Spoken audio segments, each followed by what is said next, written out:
It's the deep state versus Donald Trump, but could 2024 change that tune going forward? Let's talk about that. Instead of focusing on winning arguments, we're teaching the basic fundamentals of sales and marketing and how we can use them to win in the world of politics, teaching you how to meet people where they're at on the issues they care about. Welcome to The Brian Nichols Show.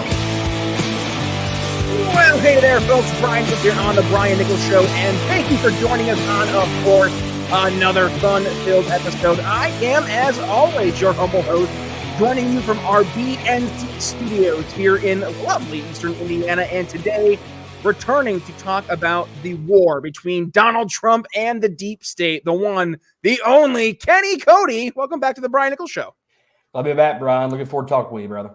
Absolutely, Kenny. Let's dig into things today. I guess all things deep state. Donald Trump versus the deep state. And right now we are seeing truly the deep state on full display. Donald Trump indicted, and right now it's for this whole records keeping fiasco. Did he not go ahead and actually declassify said documents? That's not really the conversation, though. Today we are focusing on how we got here to the point where really you have one side of government being weaponized against a political opponent. This is, as we mentioned last time, Kenny, almost banana republic stuff, and it's actually going to hurt the way that Americans perceive our so-called legitimate democracy. So let's do things here first. Kenny, you just wrote a new article over at Newsmax. Give us a little context in terms of this deep state war versus Donald Trump and what you think the impact will be here going to 2024. Well, my first point, Brian, is the American people are not stupid. I mean, we're seeing all these indictments, these cases being levied at Donald Trump in a pattern, right? Like the New York indictment just a few months ago, the indictment right now, the potential Georgian indictment in the election interference, him calling Brad Raffensperger and saying that you need to find me votes and everything about that being an actual case. You know, I mean, I think the American people can tell there's a pattern here, right? Like it's been, 3 years, or I guess a little bit less, January 20th, 2021, the time that Donald Trump was president. And he did all these things in that little time span, and people were telling the American people that just now all these indictments are coming down right before the 2024 election. I don't think the American people are stupid. So, I think, just the other day, Trump, put on Truth Social that the New York indictment is actually going to be tossed. He said there was not going to be any charges filed. So, and I think a lot of legal experts and even conservative pundits that hardly know anything about the law, like me, kind of looked at the case itself and said, that's pretty weak. Don't believe that's going to attach itself on for a potential indictment and imprisonment, jail sentence, whatever you want to call it. But I think that you've seen the reason that Trump is getting all these indictments in a row is because of his rhetoric, and Republican rhetoric on federal representation itself of the federal government. Just back in, I think it was January 10th of 2023, the House voted to make a United States House Judiciary Select Subcommittee on the weaponization of the federal government. So these Republicans that are currently in the House, these senators that are currently in the Senate, and those across the country, conservatives across the country, are finally coming awake to how the deep state, the FBI, the CIA, the IRS, and many other different departments in the federal government are weaponized against conservatives. And I think this example of a banana republic-like attack of a political opponent by the DOJ, by President Biden, is really starting to subvert itself into the American public. Like, people are really starting to wake up and realize how this could be, if this could be utilized against a former president, it can be easily utilized against them as well. Yeah, I had Thomas Massey in the show a couple years ago, and the episode was titled "The Deep State is Real." That's exactly what Thomas Massey dug into. And, of course, you have the detractors who are like, okay, yeah, the deep state, shadow government. And it's like, no, stop. It's not we're saying that there's some hidden behind the scenes government, but rather it is the entrenched federal bureaucracies that have built themselves up to be almost like unilateral decision-making bodies in our government that are really, who do they respond to? The president, and they serve at the behest of the president. But even then, those entities have gone out of their way to subvert the requests of the president. And when you're talking about Donald Trump back in 2016 and 2020, to the point where he had people in his administration and in these bureaucracies just openly flaunting that they're ignoring the requests of the Trump White House. And right there, that is indicative of what the deep state is. Counter that with the way that the deep state apparatus has responded to a Joe Biden presidency. And not only that, but how they respond to almost the exact same situations when presented themselves, like Joe Biden having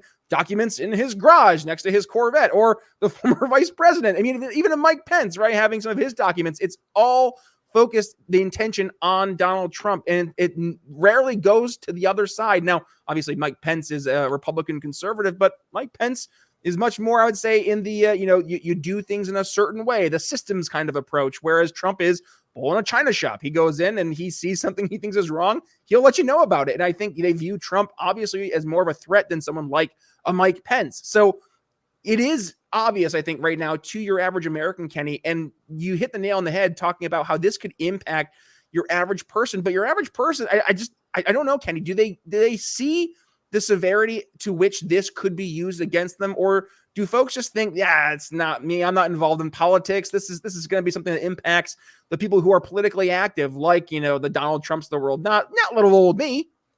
I mean, I think that's pretty, that point can be disproven because of, let's just say, the Julian Assange, Edward Snowden types that have exposed the corruption of the federal government through the NSA, through the DOJ, the FBI, whatever you want to talk about.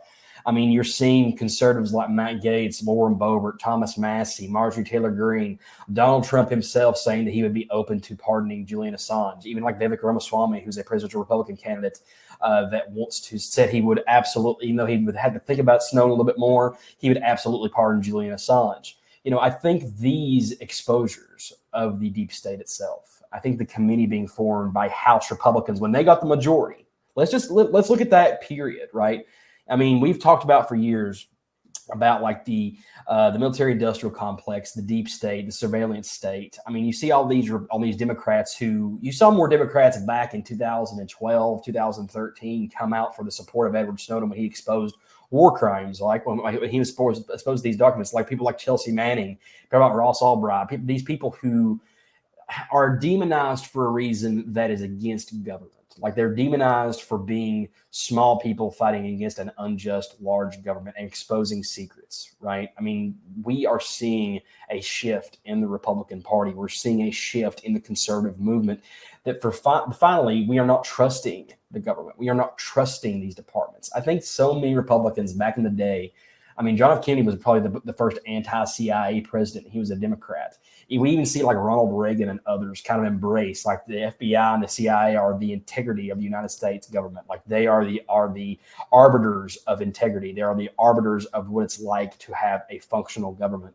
But now we have come all the way to the point of the very moment the House Republicans got control again, the first time since 2016, that the day, literally, for about 4 days after Congress got sworn in, January 6th, January 10th, they passed a bill pretty much establishing this committee that actually investigates the weaponization of the federal government. If you would have told me 10 years ago that Republicans wanted to look into the DOJ, into the FBI, into the CIA, ATF, NSA, I would have never believed you. But now we have come so far because of people like Trump, because of these examples being made to the American people and to Republicans themselves, you're finally seeing something being done. I talked about before, Brian, when Republicans get power, I want something done. And I'll admit, I've actually overlooked this. I actually forgot this happened. And I finally went and followed the account on Twitter of things actually being updated and these committee hearings being sought. I wanted to go on there and see what Republicans are actually doing about it. Jim Jordan is doing something about it. People on this committee are doing something about exposing the secrets of the deep state and exposing the secrets of the establishment to the American public. And I don't think this would be the same if it were not for the public persecution of Donald Trump by the establishment and by the federal government. I'm glad it's coming to the forefront because it needs to be on the forefront. Yeah, Republicans, I mean, goodness, I remember having conversations. Sorry, Dad. When my dad, he's, GOP rah for a number of years and still is. He's, very involved in GOP politics still. But, even folks like him, you don't really question the good guys in the CIA, the good guys in the FBI.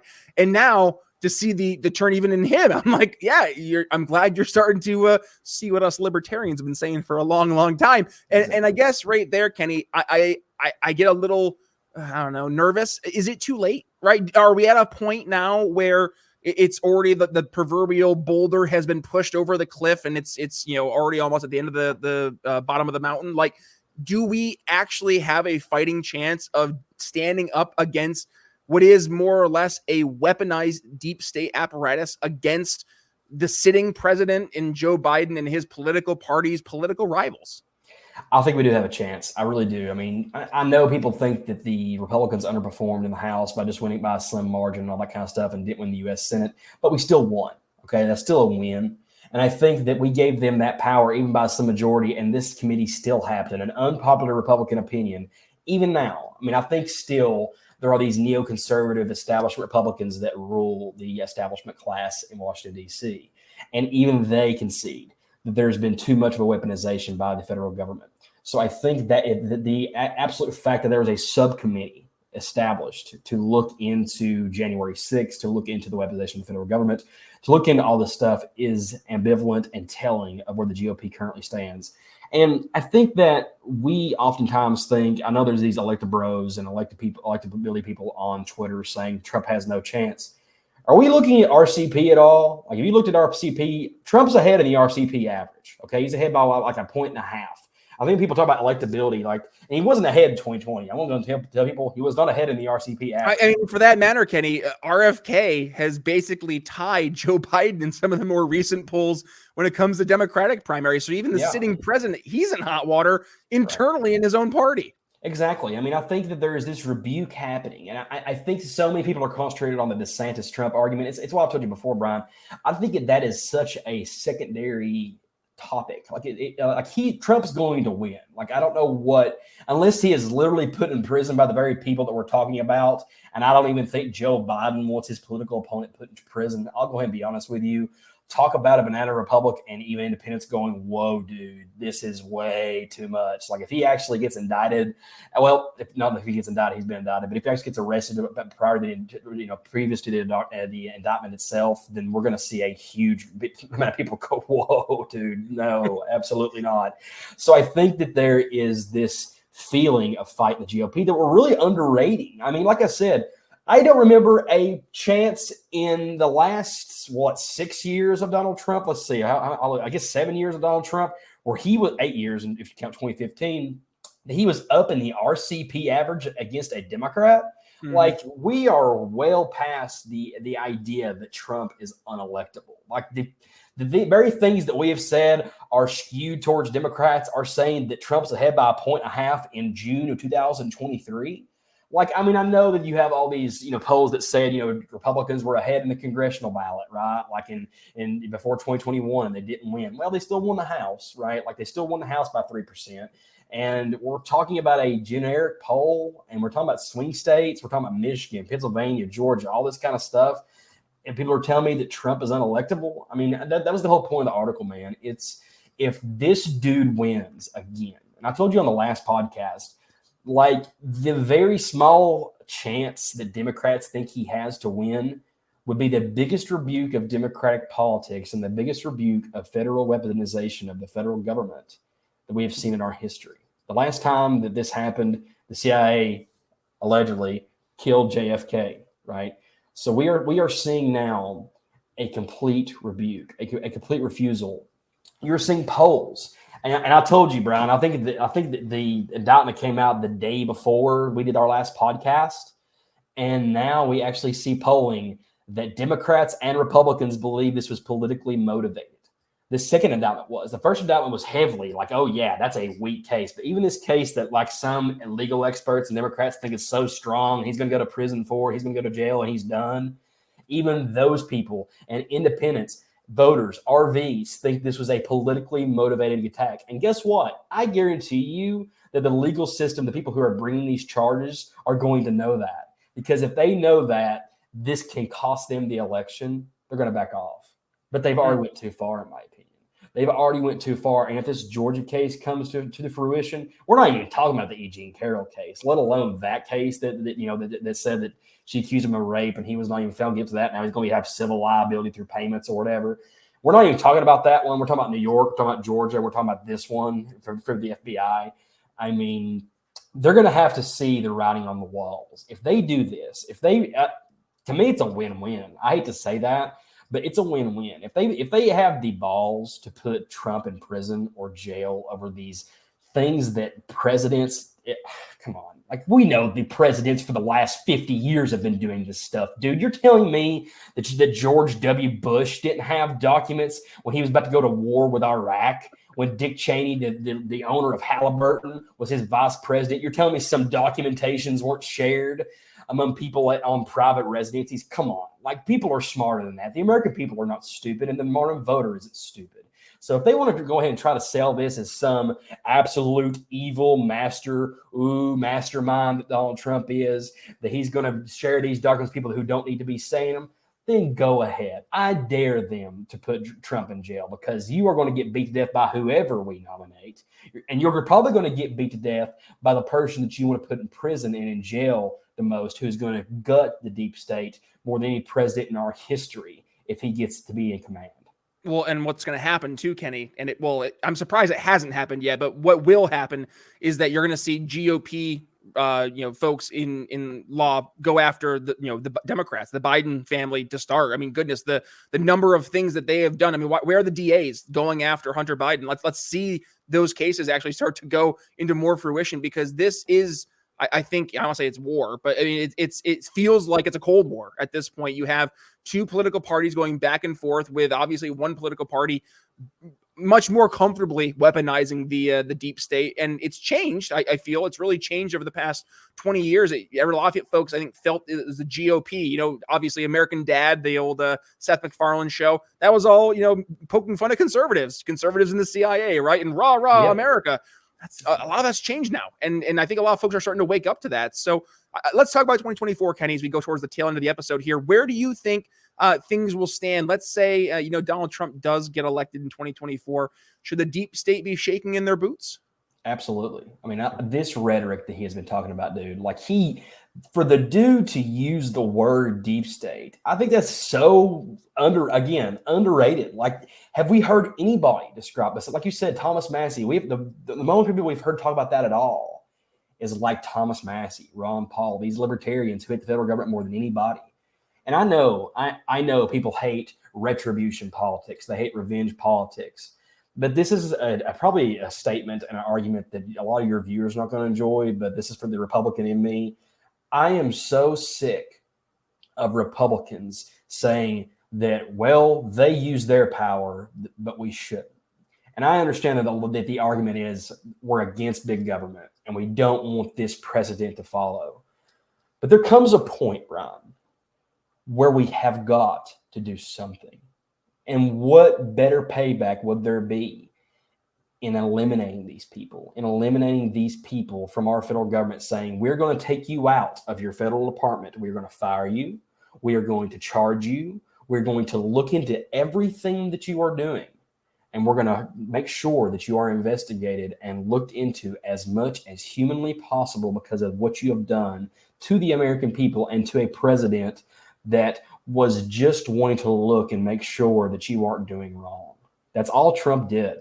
That's all Trump did was look at these documents, say, hey, we're getting into war in countries we shouldn't be getting into. We're going and interfering in countries that we shouldn't be going into. We are going at war for no reason, rather to benefit corporations, to benefit the deep state, to benefit those who are invested in the military-industrial complex. And he's finally going, yeah, this probably isn't okay. That's all it took, Brian. That is all it took for them to go after this man's livelihood, to go after his criminal record, to go after everything and anybody that is associated with him, putting the January 6 people in prison longer than a lot of people are probably in prison for assault and manslaughter. These people are awaiting their trials, and they're being held in cells because of them aligning with this dude. It wasn't because they raided the Capitol. I'm going to tell people it wasn't because they raided the Capitol. It's because they were conservatives that were going on behalf of Donald Trump and raiding the Capitol. That's the only reason that they're being jailed, as long as they're being jailed and they're potentially being charged with what they're being charged. And I think people are finally coming to realize that. And it's taken Trump this long. That's another thing that I think is important. I want to go tell you, the 2020 Donald Trump and the 2016 Donald Trump is not the same as the 2024 Donald Trump. He's a veteran now. He knows that the deep state hates him even worse than he thought it did in the first place. And if he knows that, and again, it's like the second term we talked about last time. He's not running for re-election again. If he gets in there, Brian, He's going to be, as John Mulaney put it, a horse in a hospital. He is going to kick in every door, every intricacy, and every deep state movement there is in our federal government, and he is going to rip it and gut it apart. He is going to make sure that the people who need to be investigated are removed from their entities and investigated to the highest extent of the law. And I believe it should happen, because I know there's going to be libertarians and moderate Republicans that are going to say, well, we shouldn't use our power to go after these people. Well, when they have committed the atrocities, I cannot imagine the people in the FBI, CIA, NSA, and ATF, the atrocities that they have done to the average American citizen. They deserve to answer for whatever they have done. And if it takes Donald Trump being on the fence post and saying, hey, look at what they've done to me. They try to do this to me. They're going to try to do it to you. And I'm going to gut them as soon as I get into office. If I'm elected, then that's who I'm for, and that's who I'm going to be supporting. Final thoughts. I'll kick things off here, Kenny. So you've obviously heard me with my critiques of Trump many a time here on the show, but I will say that to see the focus and the vigor that the deep state has gone after Donald Trump, it definitely raises my eyebrows to say, man, they are terrified of this guy. So I guess I'm not all my concerns, but some of my concerns are at least alleviated knowing how terrified these folks are of a Donald Trump presidency, number one. Number two, this is a critique towards libertarians and conservatives. Hey, fam, we have to do better when it comes to actually fighting back. And this means not simply standing for something, but not really doing anything to actually back up the words. When we see the weaponization of politics from the government right now, it is targeting you. It is targeting the libertarians. It is targeting conservatives. It's targeting Moms for Liberty because the NAACP labels them a hate organization. It's because you have organizations like, you go through the list, GLAAD, NAACP, who they label, hateful or harmful organizations that are basically, the organizations we know, friends and family who are part of. NRA, you're part of that. You're part of a terrorist group. Oh, you like guns. You're the worst thing in the entire world. They will use government against you. Now, this is not to say that we should use government against them, but rather to, at the very least, stop those individuals who are weaponizing government and to make sure it can't be done again. And we have to make sure that we are setting expectations, that we are being bold and we're saying no more. And I guess, going back to the whole Trump thing, I think that is part of the appeal of Trump. Trump is able to say what he believes, and he does so without, really too much of a thought in terms of what, is it politically popular? Is this the politically correct thing to say? But rather now he's experienced it full hand. And I think this is speaking to what you talked about here, Trump in 2024. Yeah, I think he does have a chance to go into the White House and really horse in the hospital, which, by the way, one of the best John Mulaney skits that he ever did. So other than that, Kenny, that's my final thoughts for today. What do you have on your end? Guys, there is a reason that Democrats are defending the entities that they have always hated. They have always said, when we wanted to go black to blue, and that we should just trust the process, and that we should just trust the law enforcement, federal law enforcement. There's a reason that turns around whenever a Republican is being targeted. There's a reason that James Comey, who's the former FBI director, FBI, CIA, he's so relevant that I can't remember, is wearing a Kamala Harris and Joe Biden shirt in his Twitter profile and saying that you need to back democracy. These people care about democracy about as much as me and Brian do. I don't care about democracy in the way that the Democrats define it. I'm not for a direct democracy. I want a republic. And the way that we get back to being a constitutional republic is gutting the very people that hate us. It's gutting these federal departments that seek after they target school boards. They target parents. They target Moms for Liberty, like Brian just said. They're targeting these groups, and they're targeting pro-life groups as if it's a way to say, we see you, we see your beliefs, and we're going to ruin you because of them. We have got to finally fight back. This is an opportunity we have as a movement, as conservatives, as constitutionalists, and as libertarians to finally say, we have had enough of this. There's people that's going to say, hey, we don't like the way Trump acts. I'm sure there are plenty of Republicans that agree. But there has to be a point, there has to be a standpoint where we go, That is enough. We have had enough with the political weaponization of power. And if we get this power in the same way that the House Republicans got their power, got their majority, and the first thing that they did was go after these people who are using their power to no good. They're using these powers against conservatives.